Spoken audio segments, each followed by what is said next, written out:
As my pencil moves, I gaze out my sixth-floor window, scanning the neighborhood that reared my very being. My eyes moisten in mourning for the death of that which I love. I tried so to be true to it, while everyone else deserted it when the metamorphosis began. Even I ran away from it for a short time a while back. I did it, not for me, but for the safety of my family. I felt obligated to get them away from the fearless criminals, the hindered police, and the symphony of assorted sirens.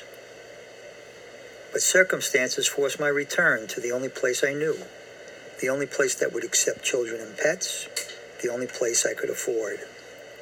I hoped that somehow, some way, it had healed itself. In the 3-year separation, the neighborhood had toughened, while suburbia had turned me into a wimp. It took but a few days of being approached for money before I realized that my clothes, my walk, and the very look on my face were a welcome mat for trouble to wipe its feet on. A strut, a crazed gaze, an attitude, or all three were unwritten signs that I needed to say, keep off. Toughening up was easy for my wife and me, for we had practice. After all, this was our neighborhood. Readjustment for our children was much more difficult. For my 8-year-old son, the transition from a country schoolhouse to the bloody urban corridors of public school proved too traumatic an experience. A transfer to parochial school provided a more sedate atmosphere. Both my son and my 5-year-old daughter became virtual prisoners in our apartment.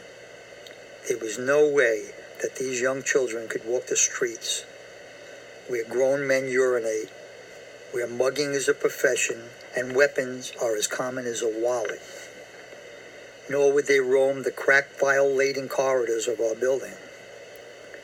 But now, the years have passed, and they are no longer babies, at least in their own eyes, and they yearn for their freedom. Reluctantly, I feed them their independence in very small bites from my worried hand. Surprisingly, they have learned to adapt, and strangely enough, they love their neighborhood. How resentful they would be if they knew the neighborhood was capable of being as my wife and I once knew it, when it allowed you passage through its night-covered streets, unharmed and unafraid, when it designated its parks for lovers, and kept the doors of its churches open for all to visit any time of the day. The day will never return when you could always find your friend on the street corner, when peepholes were seldom used and double locks were unheard of.